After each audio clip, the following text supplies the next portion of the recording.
The topics and opinions expressed on the following show are solely those of the hosts and their guests and not those of W4WN Radio, its employees, or affiliates. We make no recommendations or endorsements for radio show programs, services, or products mentioned on air or on our web. No liability, explicit or implied, shall be extended to W4WN Radio, its employees, or affiliates. Any questions or comments should be directed to those show hosts. Thank you for choosing W4WN Radio. Let's listen as Lorraine Lapointe, coach, therapist, educator, speaker, and founder of Head Heart Synergy, brings together another enlightened guest to inspire and motivate us to move forward, achieve our dreams and desires, so that we experience midlife awakening. And I'm your host, Lorraine Lapointe. Today we'll enjoy another candid conversation that reveals how to bring back a sense of balance and how to find forward focus.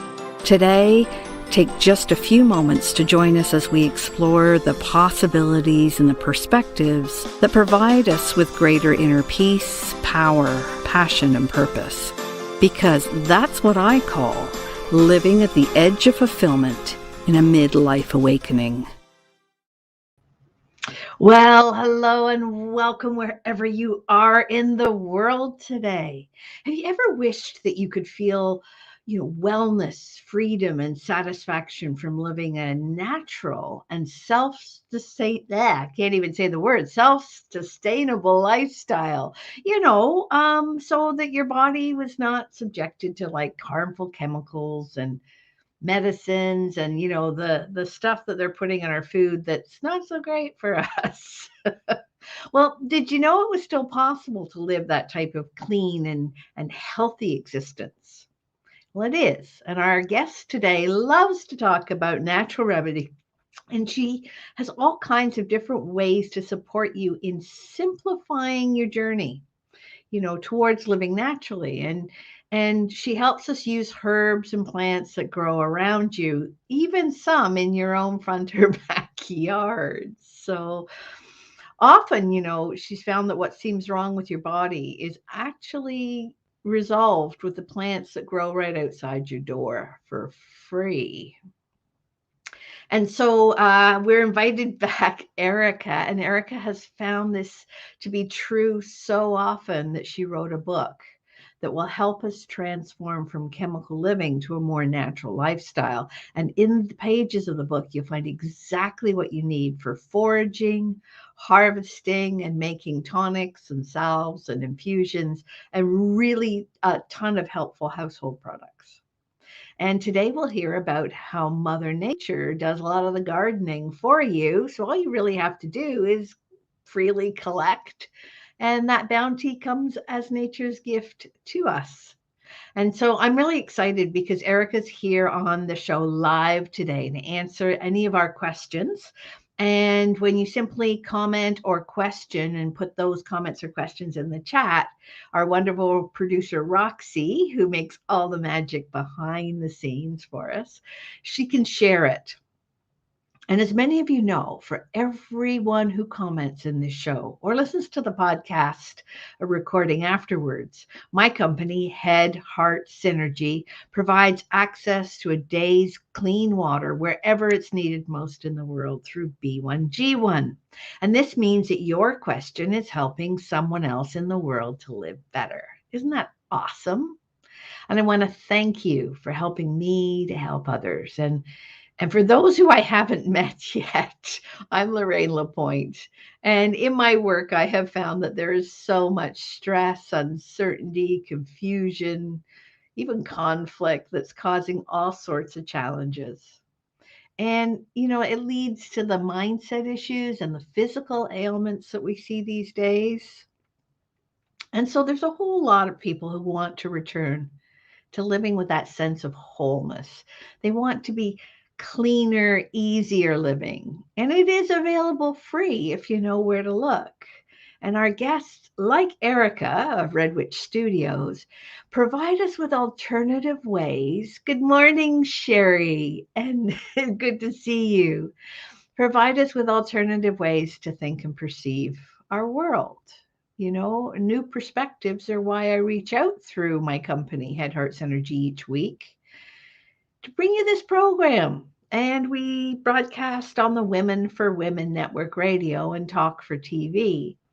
So each week we explore interesting topics in this safe and sacred space. And together we can discover ways to live with greater wellness, and we can discover greater possibilities by exploring how to create peace, power, passion, and purpose in our lives.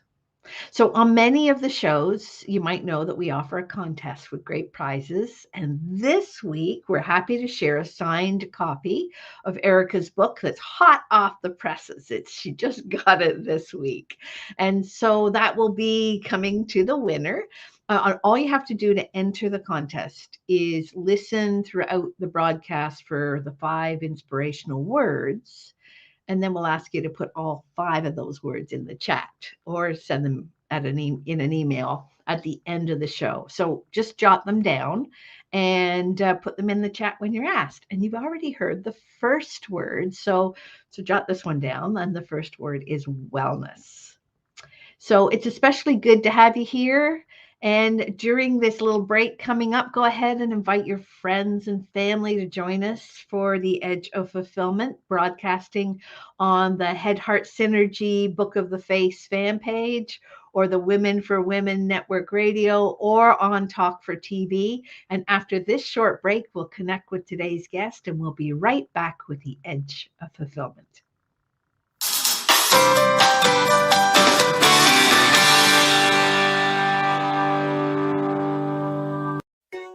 Did you know video is the future on content? There are 3 good reasons why video is the future of content. Number 1, videos are often more engaging than simple pictures or music alone. Number 2, it's much easier to tell your story through video. Number 3, because we love to watch video, they go viral much faster. Hey, notice you're still watching right now. See how well it works. Next time we can play your video here instead. Ask me how. Shine online on Talk 4 TV and W4WN Radio. Hey, are you looking for a brighter future? Wishing for greater calm, clarity, and confidence? What if you knew an inside job was the answer?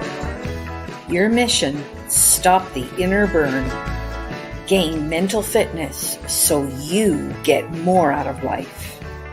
Imagine in about 15 minutes a day for just 6 weeks. Come on, we'll show you how. Don't miss it. Just go to www.lorraine.gives/M-Fitness and join us right now.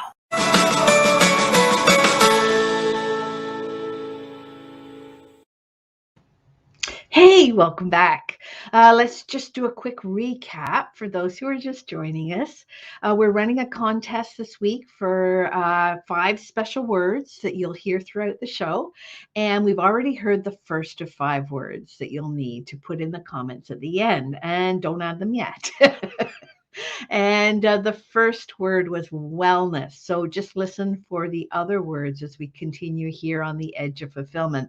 We're on W4WN.com. That's the Women for Women Network Radio and Talk for TV. And I'm really thrilled to welcome today's guest because let me tell you a little about her. Erika Prentovitch is owner of Red Witch Studios, and she's been focused on wellness for herself and others for many, many years.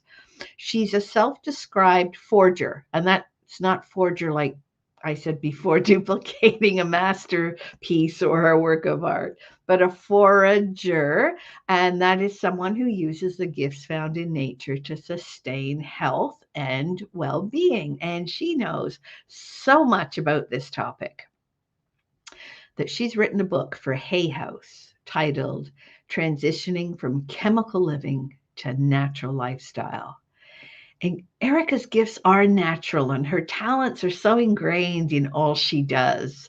Anyway, I'm going to stop talking about her and I'm going to start talking to her. So welcome to the Edge of Fulfillment, Erika. Good morning, Lorraine and Roxy, and to everybody out there. And I saw Sherry was here. Good morning, Sherry. Yeah. And if anyone else is listening, because we have lots of lurkers out there, just pop a quick hello in the chat so that we can give that day's worth of fresh water in the world. And we know that you're there specifically. Absolutely. Actually, before you start, Lorraine, I know you had mentioned the contest of getting a free book for the 5 words. I'd like to enrich that contest winning to the wellness readings that I offer. They go about 45 minutes for $75. Anyone who emails me or contacts me through my Facebook page will get an additional 20% off of that reading. Oh, that is so cool. That is wonderful. Mhm. Thank you so much, Erika. That's awesome. You're welcome. And thanks for Yeah. being with us today, because it's so great to have you here. And congratulations on publishing your Thank book. you. I'm very excited. It was a long haul and a lot of hurdles, and many times I kind of hit a brick wall and thought, okay, what am I doing? And Hello, hello, Rachel and hello, Dana. everyone.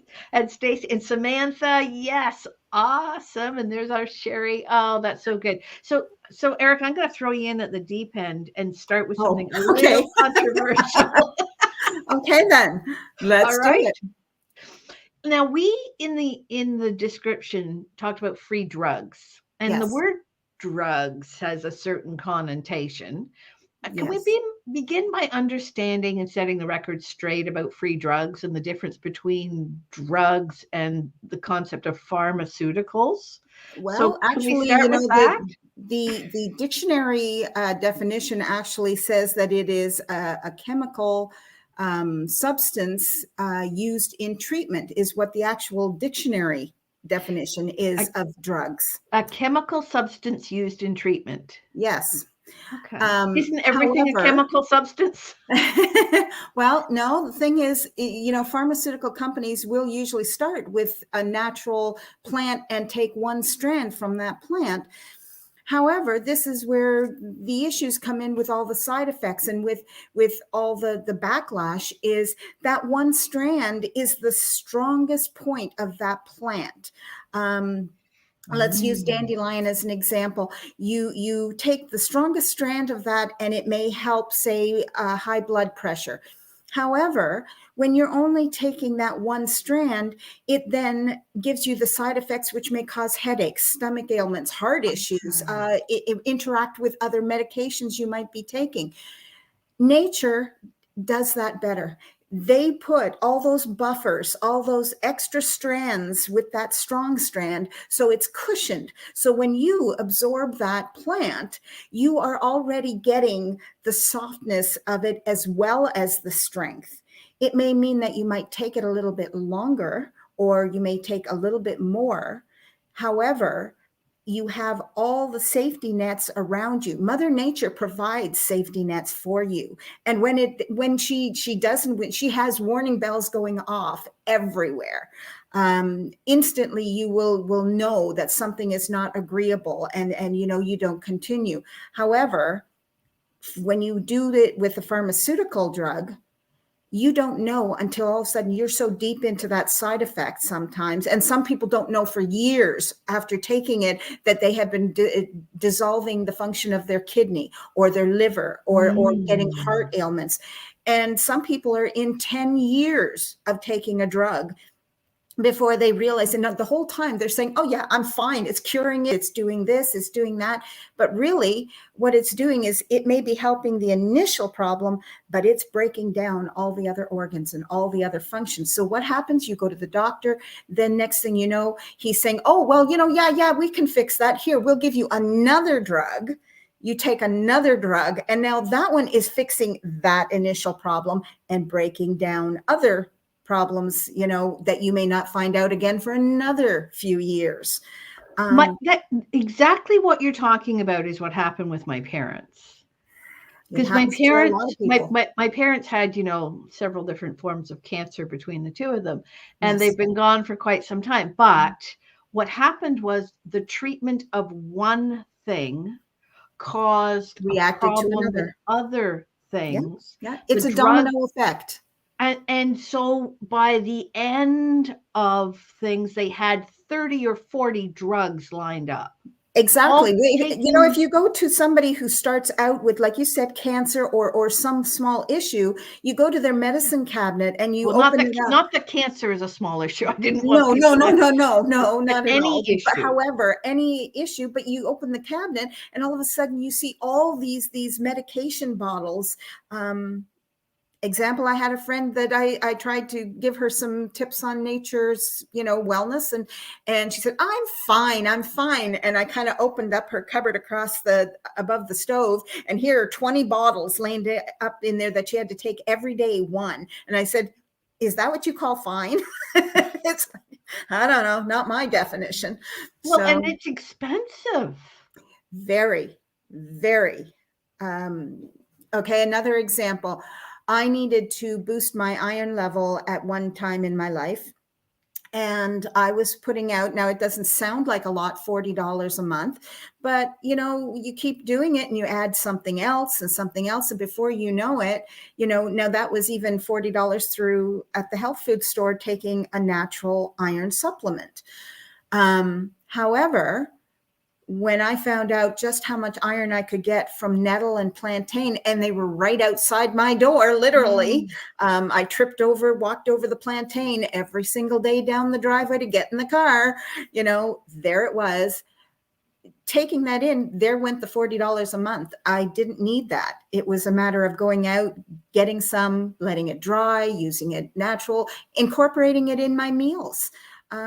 And here I am. And I would imagine that you don't even notice that it's really there. So you dry it, sprinkle it in with whatever you're eating, Exactly. and you don't Exactly. you're not even aware No. that it's there. No. And because it's natural, your body absorbs it easier, is what Yes. I'm hearing. I have actually what I call my Sacred 7, which I also sell through Redwich Studios. And literally, I drink it every single day, a quarter cup of it. I make it in a big 7-cup jug, and in the fridge it goes. And I just, take a quarter of a cup and I either dilute it or I put it with something else. And it still tastes very good on its own, whether it's hot or cold in the summertime. But that is actually my food and my nutrition. I have given up all my vitamin supplements over the last few years. I don't bother buying any of it anymore, because everything I get in that Sacred 7 tea boosts everything and anything I need for my organs, my liver, just even cognitive function. It just boosts everything. Can I just jump in here and say, Sure. we had not seen each other for a number of months. And when I saw you, you had literally melted 80 pounds off. Yes, that was a side effect. You look absolutely glowing. Thank you. And we're so healthy. And I remember saying to you, whatever you are doing, keep it up. Yeah, thank you. Thank you. That was all a side effect because, again, I have discovered that the tip to losing weight is not to eat to lose weight. It is eat for another purpose. In my case, I wanted to, bring better wellness to many organs, to, my psychic abilities, my pituitary gland. I wanted to kind of clear up some of those cobwebs, and so I changed little bits and pieces in my eating pattern, added some herbs, took some away, changed it up. And the side effect was, yes, I lost 80 pounds. Oh, that is so awesome. Yeah. And is all of this in your book? Yes. Everything that we're talking about today is in your book. I wrote the book because many times people kept asking me, how do I start? I really want to live the way you're living. How do I start? And, they said, oh, I wish I could do it. And I said, you can do it. So the thing is, everyone said, I don't know where to start. So that is what brought on the book. I thought there are numerous, and that's the first thing I'd explain in the book, is to get a good identification field guide. But you don't, there's hundreds out there of really good books. And same with even ones that tell you what herbs do and things like that. So I thought, okay, my book doesn't need to be really about that. There are some of my favorites in the book, but it's basically on how to start changing your life right at the beginning, just slowly, step by step, making changes in your life that you can start living a cleaner, chemical-free life. Because your whole household, we don't realize our everything we do. Our skin is our biggest organ. The cleaning solutions we use in our house, Febreze, there's a prime example. Everybody loves the smell on their dog beds. Now they're not only harming themselves, but their dogs, their pets, whatever as well. But it is so easy to make scented waters. That recipe is in the book too, to make different scented waters. I like making them not as a group. One of my favorite is clove, lemon, and lavender. However, I make them separate so that I can make whichever smell or brand of scent I want at the time. Oh, that's an interesting idea. So rather than putting all 3 scents together, you make them separately and then you recombine them however you choose. Exactly. So if I have hibiscus scented water in one jar, and all of a sudden this time I'd like to do hibiscus and cinnamon or something, or whatever, begonias. Begonias are another really helpful. People looked at them and say they're beautiful in their garden, but they have a long list of medicinal purposes as well. Now, when you're using that as Febreze and spraying that out for scent, your skin is absorbing it. So you're also getting the medicinal benefits from it just by sitting on your couch. Yeah. And when we're talking about spraying that particular brand, we're not reinforcing that brand. What we're saying is you can use it in a similar way. Exactly. Awesome. Exactly. I use that because it's the most common out there. There's a lot of products that people just automatically know the name, and then they associate all brands, it seems, with the one. Yeah. So yes, my apologies for using just one. Similar in a way to using essential oils? Essential oils. Okay. Essential oils are wonderful, provided, again, the key thing is to source quality and research. That's what it's all about. You have to do your due diligence and make sure that you're getting a quality product, because it is legal for an essential oil to be sold that has 1 drop of 100%, say, peppermint oil in it, and the rest of it is synthetically made, and on the bottle it says 100% peppermint oil. That's legal.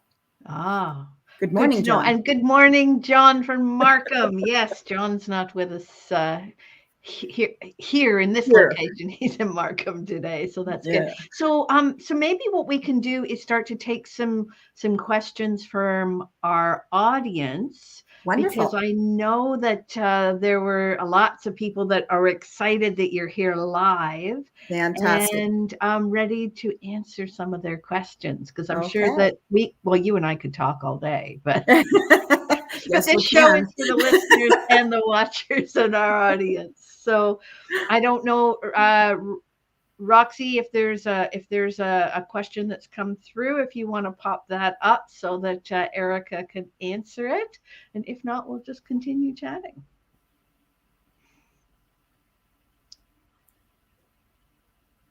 So I don't see. Oh, there we go. From Rachel. Wonderful.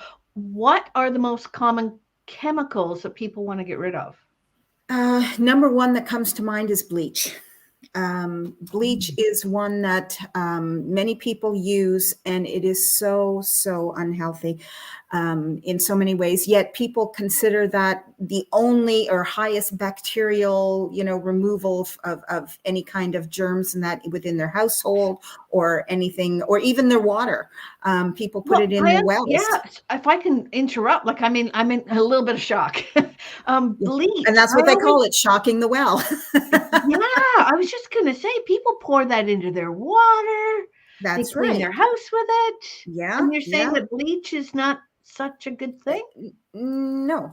Actually, the funny thing is with COVID, people were kind of saying about how, it's ridiculous that people are thinking of taking bleach to get rid of COVID. And yet we've been doing it for years, because we've been recommended by plumbers and whoever to shock your well with bleach. A cup of bleach, it's okay. It won't harm you. It won't. Not true. Now there is a perfectly normal plant that grows, and I'm sure, I wish I had a picture of it handy.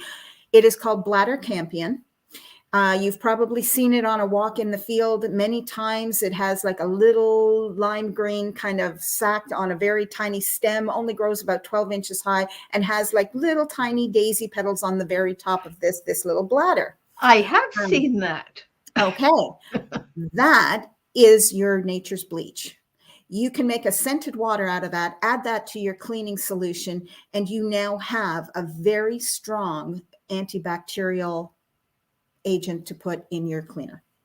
And it's natural. Oh, there we There. go. Thank you very much, Roxy. All right, Roxy. Yes, Bladder that is campion. that. And it's a beautiful little plant. Thank It you for is. that. It just grows. And, just as an example, I went for a walk one time, and it was near a farm that was a big milking operation.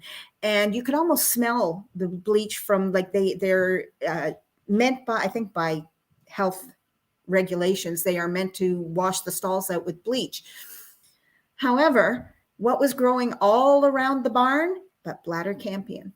It was everywhere. And the rule of thumb is usually what you need personally grows within reach. It is right within your area. So if you have things growing in your backyard, it's funny, I will go to people's places sometimes and I will see certain plants, and I'll come in and I'll say, oh, you have maybe muscle issues, do you? Or do you have this issue or whatever? And they'll be like, how did you know that? And I said, oh, well, this is growing right by your door, or, this is right there. Just took a wild guess. So what I'm hearing you say is that, I mean, we are looked after by Mother Nature in ways that we aren't even aware. And so Absolutely. it's not a certain happenstance that what you need is growing right outside your door. No. Even to the point where I will be driving along and I may be going through some small town or somewhere, and I'll look and, okay, goldenrod. Goldenrod is phenomenal for colds, respiratory, and flu and cold, right? And I will be driving along, and some places I'll see just sparse little things, and I'll think, oh, well, you know what? That town's not going to be too bad this winter. And then other places, it'll be just everywhere, just going crazy. And I'll think, uh-oh, okay, there is a town that is really going to be hit hard with flu issues and all kinds of things, right? There's goldenrod. Yeah, thanks, Roxy. That's awesome. Thank you. Yeah, so goldenrod. Well, I often think of goldenrod as causing a lot of allergies, and people. And see, there's the misconception. It's the ragweed that grows beside it. Now, however, some people are very much, I guess, attached to the fact of saying, no, I'm allergic to goldenrod. And part of that too, it is a mindset. If you tell yourself you're sick, you're going to be sick. If you tell yourself you're well, you really are going to be well. Have you noticed that lately? Big time. How many thousands of times in the last couple of years have people been told that they're going to be sick? Absolutely. And they are. And they are. My. Mind over matter, right? But our mind is the most powerful. As a mindset wellness specialist, I can tell you that if something is repeated often enough, yes, your brain you would know. Accepts it as truth. Yes. Yep. You would know. You have, and the thing is, I love one of the lines that you've always used. It's always stuck with me as a personal favorite, is making the unfamiliar familiar. And I tell people that all the time. It's like, okay, this is what you used to think of it. Try thinking this, more than not, the things that we are actually allergic to are probably caused by, if you think you're allergic to, let's use goldenrod as that example. If you think you are allergic to goldenrod, it is more than likely, and I'm not a doctor, so I can't say this 100%, but this is my personal belief, is that something you are eating, a medication you are taking, something in your life is making your body react to that plant. So, but many times that plant is the cure, and people kind of push it off to the side and say, oh, no, I don't want any part of that. So. Well, it makes us uncomfortable. And sometimes we get uncomfortable. And when we're uncomfortable, it's actually what we need. Yes. Yes. I mean, Yes. we seem to go through life Yes. wanting to be, perfectly comfortable and all of that kind of thing. And sometimes it's not. Oh, Samantha's asking, she's allergic to cats. Okay. What Again, what could she take that would be natural for that? goldenrod and thistle are wonderful agents to take. Even and everyone, like, okay, I personally end up eating them because much of my herbs that I take as teas and tinctures are my food. It's free and it's good for me. So Imagine that, free and good for you. there you go, right? The thing is, you can do it by tincture. And again, For I our will. listeners who don't know, I understand tea. Tea is Yes. something that you add water to and then you drink. Yes. So what Actually, is a tincture? well, I've been scolded on the tea as well. It's not a tea is actually made with the actual tea plant, and it's actually a tisane when you use herbs. So We I'll stand be corrected. yes, correct. A tincture is when you take a herb, whether it's dried or natural. I've done videos on Red Witch Studios as well, but it's when you take a dried or natural herb and you add it with alcohol. I add it with alcohol because it gives it a shelf life of indefinite. But some people don't like using the alcohol, so they will use like a vegetable glycerin that will give it a shelf life of 2 years. I don't like shelf lives. I like things, knowing things are going to be there when I need it. So it doesn't take a lot of time to make products as well. Actually, the fun part is collecting the herb. You can incorporate this, and this is in the book too. Make it a picnic day with your kids. Make it a family walk day. Make it a girls' day. Get together and go for a walk. Take a little bit of a picnic, a little bit of vino, whatever at the end, get your plants and that, and then have a picnic at the end, sort of thing. You can make that a great day, or you can I keep my foraging supplies in my car so that if I happen to be driving by and it's like, oh my God, there's some of this. And I'll just pull over 30 seconds out of my car, snip, snip, snip, in it goes. And I'm back on the road and I'm gone. Later, it's a matter of if I don't want to do anything right then and there, I dry it. All those things are in the book as well, of what's the best way to, incorporate your harvest, whatever you've collected. But it doesn't take a long time. Making a tincture, as I said, I have a video out, and it is basically you're putting the herb into the jar, filling it with, I like to use brandy or vodka because it's a lower sugar content. You fill it up to just a half-inch, whatever size jar you're using, and that's it. Within 30 seconds, you could have, if you had 4 different herbs, and I've done this on the video, I had several different herbs, and within the few minutes, I had all of them done. They were sealed. So it really doesn't take a lot of time. No. And the nice thing about making it like that, and this is the catch when you buy it at a health food store, there's a reason that they tell you to take 15 to 20 drops. It's because you get about this much in that ounce bottle of tincture, and the rest is water. When I sell them to people that I make custom orders for, or you make it yourself, you're using a complete tincture that is full alcohol. So you only need 3 to 5 drops. So you need a lot less of it.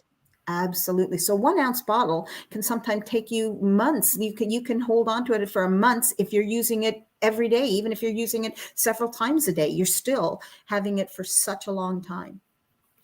Lovely. Oh, another question. Thanks, Rachel. What is the process to dry herbs? Is there more than just hanging them up? I've often wondered that, because I'll pick some herbs or some plants, and then I bring them home and they just wilt. Yes. And then there's a complete chapter on that in the book of the harvesting and what to do, and before you even start, because there's where some people make their mistake about the drying the plants, and that you bring them home, but you haven't kind of prepared yourself for it. So you get home and it's like, okay, well, I haven't got space in my kitchen. I can't keep them on the counter. I got to make dinner. Where am I going to put these?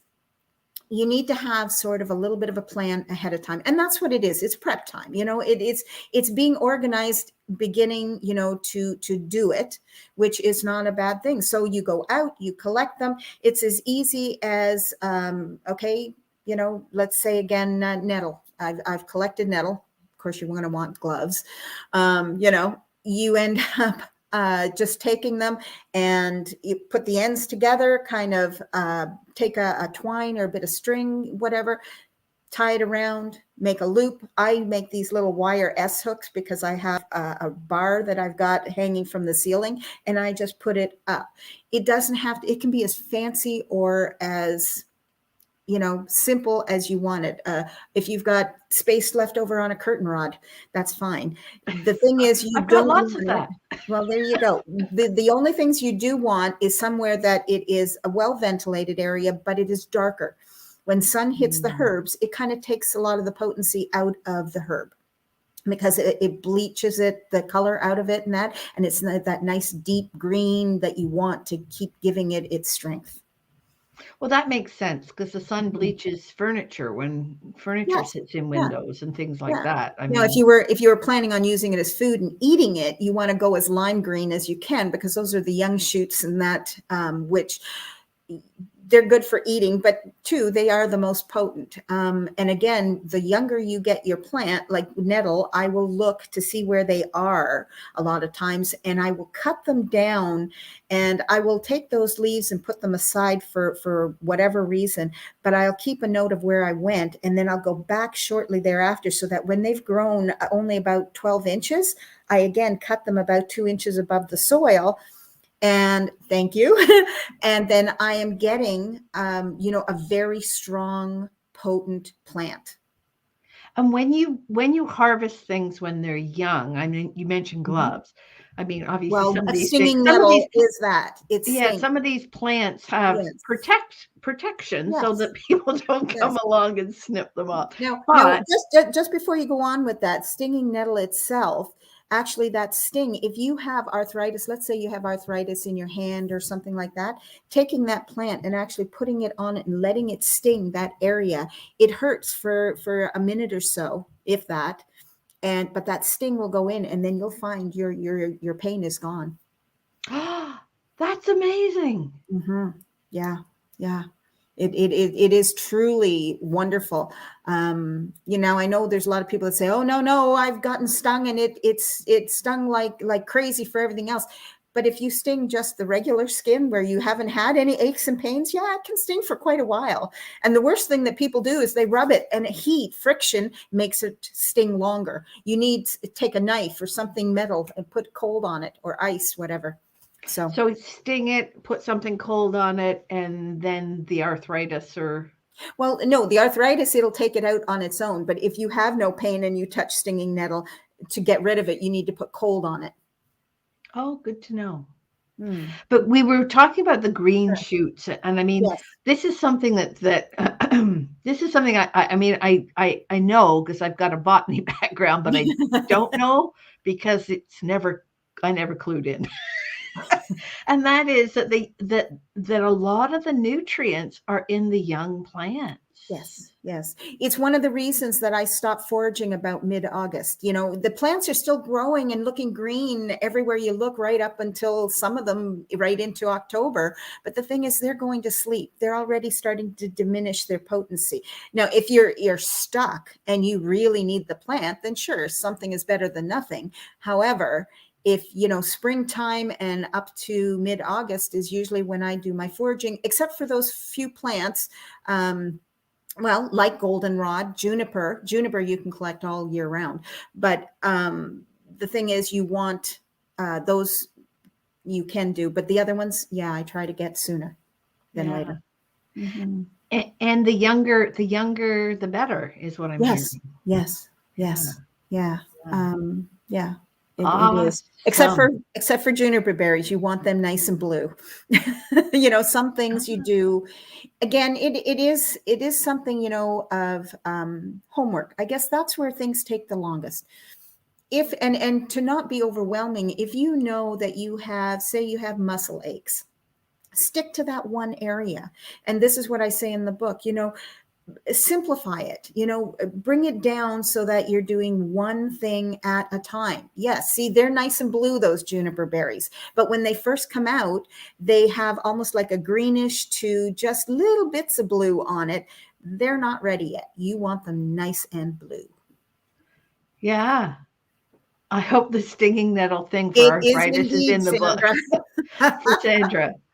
Yeah. Dana Lynn says, what do you do in the winter? Okay, can you broaden that question, Dana, please? What do you do in the winter? I'm guessing that what she means is like you can't go out and forage for these things in the winter. This is the planning part again. You want to get out there in the spring, and you know what? It's good in these months here where we're dealing with snow blow and sitting inside kind of thing. Take a moment to make a list of your ailments. So now beside that, look what plants you really want. Look into them. So when spring does come, you're ready. It's like, okay, well, I'm going to go out in March because this plant first comes out in March. Some of them come only out from March to April, and then they die out, later on in the summer because they are just a spring plant. And that reminds me that not all plants do the same thing the whole year. For example, my friend Sherry, I think Sherry's listening. There's a plant that she was telling me about that you harvest before mid-June, because after a certain point in June, it has the opposite effect. Yes. So those kinds of little bits and pieces are why your book is so important. Absolutely. Now, this is also why an identification book is absolutely a must. There is your education on the plant itself to know what you're getting in that. And yes, my book helps you take it to the next level, start incorporating it, because on our walks, how many plants do we look at, and we, kind of even reach down and pick. And for heaven's sakes, please, I had a friend that we'd be walking along there. She'd be like, oh, I wonder what this is. And she'd pick a leaf off and start chewing it. And it's like, don't do that. Oh, there's a great question from Sandra. For the purposes of eating, how do you store them through the winter? Okay, my preference is drying. However, you can, some of them are freezable. I'm not a big fan of freezing them. Drying is probably my number one go-to, or sometimes, automatically making that scented water, or a tincture, or a salve, or an oil. Oils are wonderful. And a salve is different from a tincture because a salve is like a cream that has beeswax in it, so it's a little bit more solid. I tend to make mine not as much with beeswax, so it's just a cream. I like using coconut oil as my base for a cream. But if you infuse, you make a tincture or you infuse an oil. Now the oil is an infusion is done very much the same, and again, it is in the book of how you make a tincture. And it is, again, the time that goes into making it is it's sitting on the shelf. So it doesn't take a long time to make it. No, it just you just let it ripen. You let it breathe. You let it age. Exactly. Yeah. So if you have an oil and say all of a sudden, oh, I want to make, let's say you make a marjoram oil, and now I want to make a cream. Then you take that oil and you can mix it in. I usually make it with an olive oil, olive, grapeseed oil, whatever, but you can take a few tablespoons of that oil and now add it to your coconut oil, and now you have an instant cream. Now you can add your beeswax to it or whatever you want to add to it. But again, it's like the scented waters. You make an individual oil, whatever you want to make, or say you need Okay, muscle pain. Let's say all of a sudden you need muscle pain. Marjoram is great for pain. Goldenrod is wonderful for muscle, but marjoram has that property as well. But you would combine the two. Now all of a sudden you don't have to make it into anything. You've got the oil. You can just take that oil and rub it on the affected area, or even put it on, if say it's your wrist, put it on a little piece of gauze and put it around your wrist so it sits on it all day. So that area is absorbing it all day. There's just many avenues you can do when you've got the supply there. You are just such a wealth of knowledge, and I'm assuming that's the marjoram. I think so. Yes. That's awesome. You are just such a wealth of knowledge, Erika. I really appreciate it. So, great question, Rachel. What tools do you suggest to get for a beginner? Again, there is a whole chapter in the book that has all the tools that I keep in my foraging bag. There's, a little story that goes along with it at the beginning, because on my first foraging trip out, I was so excited, and all I was going to do was get thistle and dandelion. And I thought, great, I'm out the door sort of thing. But what did I leave behind on the table? My gloves. So obviously trying to get thistle was really not doing. I tried, and it was like, oh my God, ouch. I'm getting the dandelion, but where did I didn't have a bag with me. I left the bag sitting there, a long knife to go down to get the root. It's like, what was I thinking? All I was thinking of getting the hell out of there in the forest and in the sunshine. And I had my dog Rascal with me. We had a great time. And I get there and it's like, oh my God, what was I thinking? But it was such a long trek back to the kitchen table where I left everything. And it's like, but yes, there's a list of tools, example. Well, a foraging bag is a must. If you've got everything kind of already in a bag, you don't have to stop and say, oh, well, you know what? I think I'm going to go collect this. And hence why I keep it in the car. Because usually if I'm out, and even if I'm at home, the car is usually there. I can just go and grab it out of the car and off I go. I think I've seen the one that you just put over your head. It's like a side bag, and just like a in it you've kind got of little spot for all kinds of tools, Yes. especially like scissors and clippers and those kinds of things. Scissors, a long-handled knife, or even an X-Acto knife. Although an X-Acto knife, like a utility knife, is not great for collecting roots. Roots, it's either better to, if you want to just go as simple as taking a long, skinny bladed kitchen knife kind of thing, or if you have one of those ones that gardening tools that's actually like a weed. They use it for getting rid of weeds, digging them up. It's perfect to go around like a dandelion root that has a long taproot. It sounds like we could talk about this all day, and unfortunately, we are running out of time. It's always this way when we're together. Of course. But what I want to emphasize is I want people to know that all this information you have collected and distilled and offered in your wonderful book that's just become available, and it's called transitioning from chemical living to a natural lifestyle. There we go. And there it is. There transitioning from a chemical living. And I get asked a lot of times, I say, well, there are people that they really have no desire to go tromping through the forest and that, but they do want the natural end. So I do, through Red Witch Studios, offer tinctures, salves, specific things. And again, the wellness reading, that is something, if someone has specific issues, they can book a reading and we go through that. Yeah, you don't want to lose. No, that too is, it also explains in the book, to the difference between non-chemical and for basically organic. I mean, you don't really want to be gathering this stuff right from beside the road where they spray all kinds of stuff. No, exactly. And same with if you're near a farm that, the farm ends up, so you do have to kind of source your area where you are.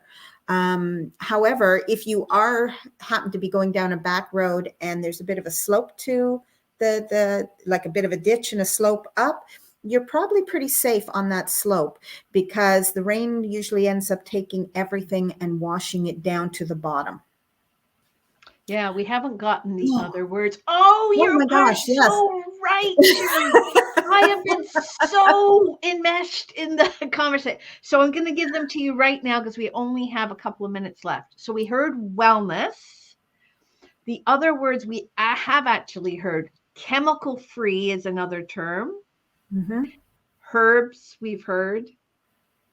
Nature we've heard, and readings. So let me go over those again. Nature, wellness, readings, herbs, and chemical free. And I know that's a phrase, not a word, but so pop those in the chat or email them to me at headheartsynergy at gmail.com or support at headheartsynergy, and put in the subject contests so that I can easily pick them out. And I want to say thank you, Erika. And I need to sign off now because we're out of time. But Okay. you can go back through. Erika's email is The Red Witch EGP at gmail.com. awesome. And people can send you their questions and talk to you about that, right? At that email. And I want to thank Roxy for putting up so many questions. I want to thank our live audience and our viewers. And I want to thank you, Erika. That was absolutely amazing. Thank you for having me. It's been fun. I agree with Sandra. It was excellent.